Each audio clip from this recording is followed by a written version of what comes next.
Ẹ̀yin èèyàn lé èwo lẹ ṣe o. Ẹ káàbọ̀ sí Mashola Gist TV. Ṣé ẹ ti rí nǹkan tó ṣẹlẹ̀ sí Toyin Abraham àti Priscilla? Nǹkan tí Toyin Abraham kọ nípa àti Priscilla ọmọ Iyabo Ojo. Láìpẹ́ la rí lórí social media tí Iyabo Ojo gbé picture òun àti ọmọ ẹ̀ jáde tí wọ́n wọ aṣọ funfun. Èyí ó ń pègèdè fún wa wípé ìgbéyàwó ó ń súnmọ́lé. Oríṣiríṣi ènìyàn ni ó kí òun àti ọmọ ẹ̀ kú oríire kú ìpalẹ̀mọ́ ìgbéyàwó. Ẹ̀yin èèyàn lé, ẹ mọ̀ pé a gbé gist kan wá ní oṣù tí ó kọjá lọ nípa bí wọ́n ṣe sọ̀rọ̀ dáadáa nípa Priscilla, ìpè kí wọ́n tètè ṣe ìgbéyàwó arábìnrin yìí nítorí pé ọmọ dáadáa ni. Àwọn èèyàn dẹ̀ sọ̀rọ̀ dáadáa nípa arábìnrin yìí torí a ní ẹni tó bá ti ń ṣe dáadáa, a máa mú gist wọn wá lórí Mashola Gist TV. So ìgbà tí Toyin Abraham rí post tí Iyabo Ojo post lórí ọ̀rọ̀ ìgbéyàwó tí wọ́n wọṣọ funfun, kò sọ nǹkan kan ju pé post lọ, ṣùgbọ́n àwa abiyamọ àwa mọ nǹkan tó ń sọ. A mọ̀ wípé ìgbéyàwó ti ń kanlẹ̀kùn ni. Ọlọ́run á dẹ̀ jẹ́ kí ọjọ́ náà kó jẹ́ ọjọ́ ayọ̀. Ní agbára Ọlọ́run, ìtorí ẹ̀ ni àwọn èèyàn ṣe ń kí kú oríire ìpalẹ̀mọ́. Èyí tí wọ́n ní ọdún tó ń bọ̀, òun ni wọ́n fi ìgbéyàwó yìí sí bí a ṣe gbọ́ ní Mashola Gist TV o. Wọ́n ní Toyin Abraham, wọ́n ní nǹkan tí òun wá sọ, ó wá yàtọ̀ sí gbogbo nǹkan tí àwọn ẹgbẹ́ ẹ̀ sọ pátápátá. Wọ́n ní nǹkan tó òun sọ òun ni wípé òun gangan ni ìyá ìyàwó ní ọjọ́ yìí. Òun á ṣe bẹbẹ nítorí pé ọmọ òun ló ń lọ ilé ọkọ. Torí bí a ṣe gbọ́, wọ́n ní ó nífẹ̀ẹ́ sí Priscilla gan-an ni. Wọ́n dẹ̀ ní ọmọ tó ní ìtẹríba ní Priscilla. Wípé ó ní ìtẹríba fún àwọn àgbà, ó dẹ̀ gbọ́ràn. Ẹ̀yin èèyàn lé, wọ́n ní ìgbà tí Toyin Abraham tó wá sọ fún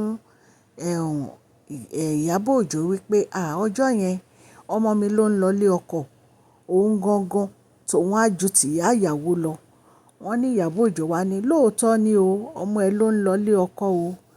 Ìpalẹ̀mọ́ ló ní rẹpẹtẹ. Òun dẹ̀ ni àwọn máa ṣe ní agbára Ọlọ́run. Nǹkan tí Toyin kọ sórí social media ẹ̀ ni pé àǹtí Iyabo ní ọjọ́ yẹn, èmi pàápàá tèmi gan máa ju tiyín lọ. Bó ṣe sọ̀rọ̀ yìí, bí Iyabo Ojo ṣe dá lóhùn nìyẹn wípé ṣé ìwọ ò mọ̀ pé ìwọ gangan ni ojúlówó ìyá ìyàwó ni? Bẹ́ẹ̀ ni Toyin fún lésì padà wípé àwọn ọmọ ni tán bá mọ̀ ni wọ́n á ti mọ̀ pé mi gangan ni ìyá ìyàwó. Bí mo ṣe wà igan ara mi ò balẹ̀ mọ́. Ṣé ló dàbí ẹni pé kí ọjọ́ náà kò ti dé. Ẹ̀yin èèyàn lé, èyí yóò yà wá lẹ́nu nígbà tá a gbọ́ ní Mashola Gist TV. Bí Mashola Gist TV ṣe gbọ́, wọ́n ní òṣèré Iyabo Ojo, wọ́n ní ó mọ̀ wípé Toyin nífẹ̀ẹ́ ọmọ ẹ̀ dénúdénú. Wípé bí ìyá àtọmọ ni òun àti Priscilla, ìyẹn Toyin Adéyẹmí Abraham, wọ́n ní bí ìyá àtọmọ ni wọ́n ṣe jọ máa ń ṣe nítorí pé ó nífẹ̀ẹ́ ọmọ yìí dáadáa. Bẹ́ẹ̀ náà ni a gbọ́ wípé Priscilla gangan ó nífẹ̀ẹ́ Toyin, ó mú gẹ́gẹ́ bí ìyá ni. Ẹ̀yin èèyàn lé, àwa ń dúpẹ́ lọ́wọ́ Ọlọ́run fún ìpalẹ̀mọ́ ìgbéyàwó èyí tó ń bọ̀ lọ́nà fún Priscilla àti ọkọ àfẹ́sọ́nà rẹ̀. Ọlọ́run á ṣe ọjọ́ náà ní ọjọ́ ayọ̀ ní agbára Ọlọ́run. Gbogbo nǹkan tí wọ́n dẹ̀ fi síwájú ní agbára Ọlọ́run ó máa dé láyọ̀ àtàlàfíà. Ẹ̀yin èèyàn lé, bí a ṣe gbọ́ nìyẹn ní Mashola Gist TV. Bẹ́ẹ̀ dẹ̀ tún ni a tún gbọ́ ti Bobrisky. Bí a ṣe gbọ́, wọ́n ní Bobrisky, wọ́n ní ó ti sá lọ sí òkè òkun o. Wípé kò sí ẹni tí ò tíì gbọ́ wípé ó ti fi Nàìjíríà sílẹ̀. Ẹ̀yin èèyàn lé, nǹkan tá a gbọ́ nìyẹn ní Mashola Gist TV. Bí a ṣe gbọ́ wípé ní ọjọ́ ajé ọjọ́ Monday, bí a ṣe gbọ́ pé ọmọkùnrin tí wọ́n ń pè ní Bobrisky ó fi Nàìjíríà sílẹ̀. ó lọ sí òkè òkun.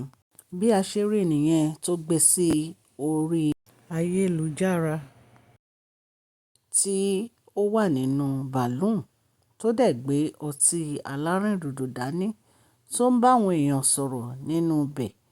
Lóòótọ́ kò sọ ibi tó lọ fún wa o, ṣùgbọ́n ó ti fi ìlú Nàìjíríà sílẹ̀, ó ti lọ sí òkè òkun. A rí i lórí social media ní ẹ̀yìn èèyàn lé. Ọjọ́ Saturday tó kọjá ni a gbọ́ pé àwọn EFCC wọ́n gbé Bobrisky tí wọ́n dẹ̀ mú lọ sí àtìmọ́lé.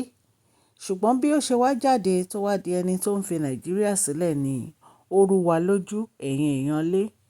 Nǹkan tí a gbọ́ wípé àwọn EFCC ṣe gbé òun ní pé kó wá sọ tẹnu ẹ̀ lórí ọ̀rọ̀ tó sọ wípé wọ́n gba owó lọ́wọ́ òun nígbà tí ó wà ní àhámọ́.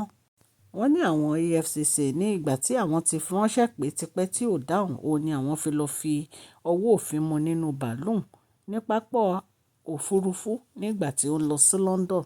Nǹkan tí a gbọ́ nìyẹn. Ìgbà tí wọ́n gbé dàbújá, ó lóun ò sọ nǹkan tó jọ bẹ́ẹ̀ o. Ó ní ohun kọ́ ni wọ́n gbọ́. Ó lóun ò bá èèyàn kankan sọ pé wọ́n gba owó lọ́wọ́ òun. Ó tún sọ wípé tí wọ́n bá ní ẹ̀rí kankan láti fi dájú lórí nǹkan tí wọ́n ń sọ wípé wọ́n gba owó lọ́wọ́ nǹkan mú jáde. Ẹ̀yin èèyàn lé, ìgbà tó dẹ̀ sọ ọ̀rọ̀ yìí, wọ́n fi sílẹ̀, wọ́n ní kó máa bá tiẹ̀ lọ. Ṣùgbọ́n bí Mashola Gist ṣe gbọ́, a gbọ́ wípé ó ti fi orílẹ̀-èdè Nàìjíríà sílẹ̀ o. Ṣùgbọ́n ibi tó ń lọ a mọ̀ nítorí pé kò sọ ibi tó ń lọ. Ẹ̀yin èèyàn lé, a gbé ọ̀rọ̀ yìí wá láti iléeṣẹ́ Mashola Gist TV kí Ọlọ́run kí ó ràn wá lọ́wọ́. Àmín. Mashola Gist TV, love you all.